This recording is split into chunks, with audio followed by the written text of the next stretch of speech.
Loué soit Allah Azza wa Jal et que la paix et la bénédiction soient sur le prophète de cette nation, Mohammed, fils de Abdullah, qu'Allah prie sur lui, sa famille et tous ses compagnons. Qu'Allah bénisse tout le monde, nous demandons à Allah Azza wa Jal de faire de cet audio une cause de miséricorde et de bénédiction et de la rendre bénéfique pour nous tous. Nous demandons également de faire partie de ceux qui se rassemblent, qui s'aiment et qui étudient son livre et la sunna de son prophète Mohammed sallallahu alayhi wa sallam. Nous demandons à Allah Azza wa Jal de nous protéger des fitanes apparentes et cachées. Le jour du jugement approche et ces épreuves qui se manifestent démontrent que nous sommes proches de sa venue. Il n'y a aucun doute, ô serviteurs d'Allah, que nous sommes dans les derniers temps.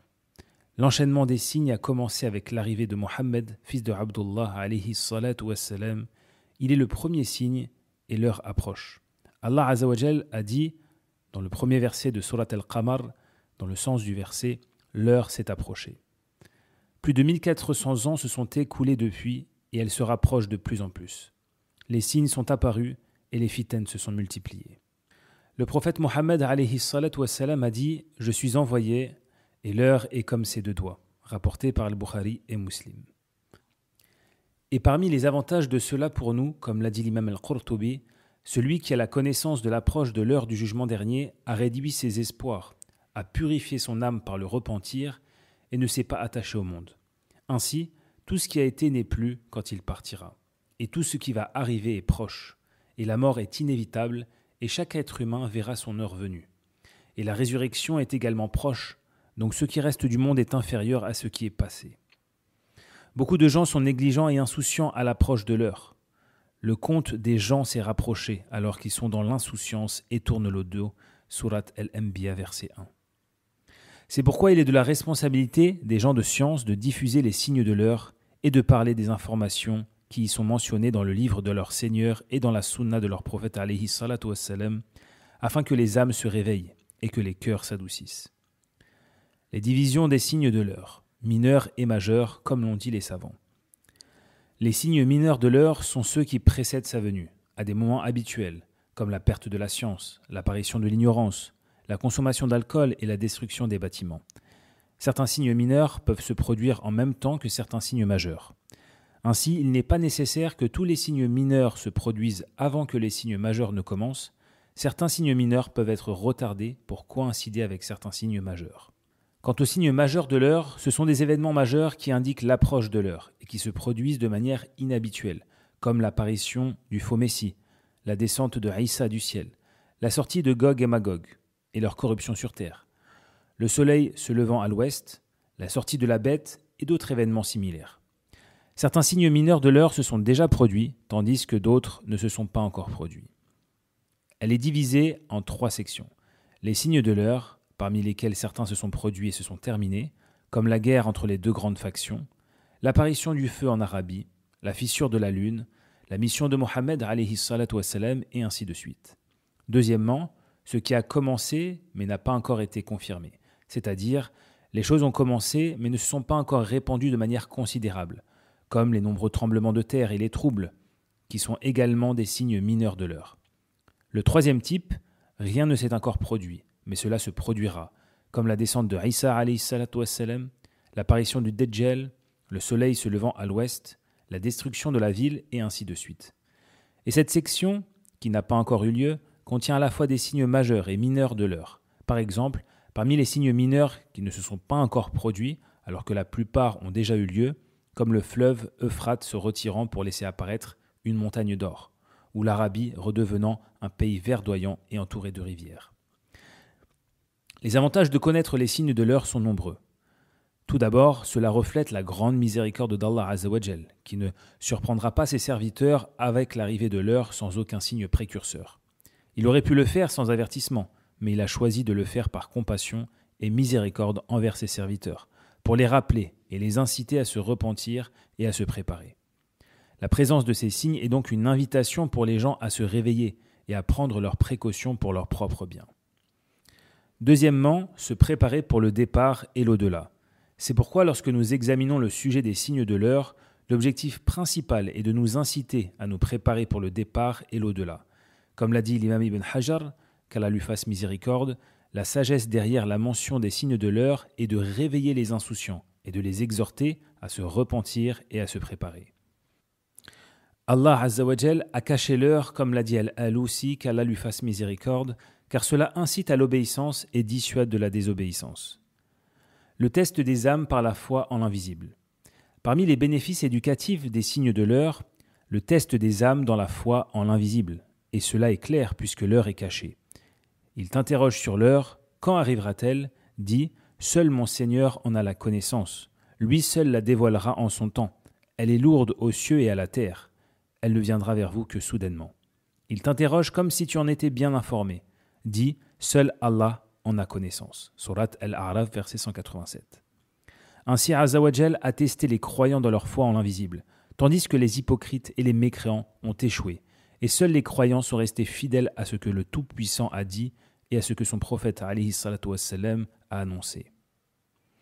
L'un des avantages de se renseigner sur les signes de l'heure, c'est de renforcer la foi dans le cœur, car lorsque chaque condition se réalise, les croyants disent « Ceci est ce qu'Allah et son messager nous ont promis, et Allah et son messager ont dit la vérité, et cela ne fait qu'augmenter leur foi et leur soumission. » Surat les Coalisiers, verset 22. Préparer les esprits pour affronter les épreuves et les troubles. Comme le prophète sallallahu alayhi wa sallam l'a dit, l'heure ne viendra pas avant que les troubles ne surviennent, rapporté par Al-Bukhari. Nous nous préparons donc à affronter ces troubles en connaissant les signes et les informations. Les esprits se préparent à affronter les épreuves qui ont eu lieu depuis le temps des compagnons du prophète alayhi salatu wa sallam, comme lors de l'assassinat de Uthman radiyallahu anhu et les conflits entre les musulmans. Ensuite, il y a eu le trouble de dire que le Coran est créé, suivi par l'apparition d'innovations. Les épreuves continuent de toucher cette Ummah et elles continueront jusqu'à la fin des temps, comme l'a dit le prophète alayhi salatu wa sallam. Avant l'heure, il y aura des épreuves comme les morceaux d'une nuit sombre, rapporté par Abu Daoud, Ibn Baja et authentifié par Al-Albani. L'éducation des âmes à la suffisance est l'un des grands bienfaits des signes de l'heure. En abandonnant les sources de conflits qui mènent à la lutte pour les richesses matérielles, même si elles ont une grande valeur, le prophète alayhi salatu wassalam a dit « L'heure approche où le fleuve de l'Euphrate laissera à découvert un trésor d'or, et quiconque le voit ne doit rien en prendre. » Rapporté par Al-Bukhari et Muslim. Il a également dit alayhi salatu wassalam, « L'heure ne viendra pas tant que le fleuve de l'Euphrate ne découvrira pas un monticule d'or autour duquel les gens se battront. Et pour chaque 100 personnes, 99 seront tués, et chacun d'eux dira « Peut-être serai-je celui qui survit », rapporté par Muslim. Certains rapporteurs ont dit « Ubay radiallahu anhu a dit « Si tu le vois, ne t'en approche pas ». Se méfier de l'imitation des mécréants. Les signes de l'heure nous mettent en garde contre cela et nous demandent de rester fidèles à notre religion, notre croyance, notre apparence, notre fierté, nos lois et nos pratiques religieuses. Le prophète alayhi salatu wassalam a dit « L'heure ne viendra pas jusqu'à ce que ma communauté suivra les voies des nations qui l'ont précédée, pas à pas et coudée par coudée. » On lui a demandé « Ô messager d'Allah, les Perses et les Romains ?» Il a répondu « Et qui d'autre ?» Rapporté par Al-Bukhari. Abandonner les mauvaises actions et s'éloigner des péchés. Les signes de l'heure nous éduquent à éviter les actions répréhensibles et les grands péchés. N'est-il pas parmi ces signes le flétrissement, la défiguration et les pluies de pierres qui tomberont du ciel ? Il y aura aussi la défiguration par le changement d'apparence et l'engloutissement de certaines parties de la terre par d'autres. Aïcha radiyallahu anha a rapporté que le prophète alayhi salatu wassalam a dit « Il y aura à la fin de ma communauté des flétrissements, des défigurations et des pluies de pierres. J'ai demandé au messager d'Allah, serons-nous détruits alors que parmi nous il y aura des gens vertueux ? Il a répondu « Oui, lorsque le mal se généralisera », rapporté par Tirmidhi. Et ce hadith est authentique. Éduquer les âmes, les parents et les proches à obéir à Allah Azza wa Jal. Les signes de l'heure nous poussent à prendre soin de nos épouses, de nos enfants, de nos proches et de nos âmes et à éduquer nos frères et sœurs à obéir à Allah Azza wa Jal. Pourquoi ? Le prophète alayhi salatu wassalam a dit « Parmi les signes de l'heure, et l'adultère se répandra », rapporté par Al-Bukhari et Muslim. Le respect des gens de science. Les signes de l'heure nous ont enseigné à respecter les savants et à nous rassembler autour d'eux, à suivre leurs enseignements et à les consulter, à demander leurs avis. Nous devons honorer les gens de science car ils sont les porteurs des versets clairs et des hadiths du prophète Mohammed sallallahu alayhi wa sallam et ils sont les gardiens de la compréhension et des jugements en matière de jurisprudence. Ils sont les gardiens de la connaissance, des conseils et de la foi. Il est donc juste qu'ils soient les chefs et qu'ils soient placés en première ligne. Le prophète alayhi salatu wassalam nous a averti que parmi les signes de l'heure, il y en a 3. L'un d'entre eux est que les gens chercheront la connaissance auprès des plus petits. Cela ne signifie pas les jeunes en âge, mais les jeunes en termes de connaissance, ceux dont la piété s'est perdue et qui vendent des fatwas. Comme l'a dit Ibrahim al-Harbi, qu'Allah lui fasse miséricorde, un jeune qui suit les enseignements du prophète alayhi salatu wassalam, de ses compagnons et de leurs successeurs, est un grand savant. Et un vieil homme qui abandonne le Coran et la Sunna est un jeune ignorant. Ibn al-Mubarak a été interrogé sur qui sont les plus petits et il a répondu « ceux qui suivent leurs propres opinions ». L'importance accordée au rite de l'islam et aux bonnes manières de la loi islamique. L'un des grands avantages de la question des signes de l'heure est également l'importance accordée au rite de l'islam et aux bonnes manières de la loi islamique, telles que la diffusion de la paix, le maintien des liens familiaux et de bonnes relations de voisinage. Pourquoi et quel est le lien avec les signes de l'heure? Car il est rapporté dans un hadith. Parmi les signes de l'heure, les gens se salueront, mais ils ne se salueront que par connaissance, rapporté par Ahmed. Le prophète sallallahu alayhi wa sallam a dit « Avant l'heure, il y a le salut particulier », rapporté par Ahmed. Il a également dit dans un autre hadith « Avant l'heure, la rupture des liens familiaux », rapporté par Ahmed. L'heure ne se lèvera pas avant que la perversion et la corruption ne se répandront, que les liens familiaux seront rompus et que les relations de voisinage seront mauvaises, rapporté par Ahmed.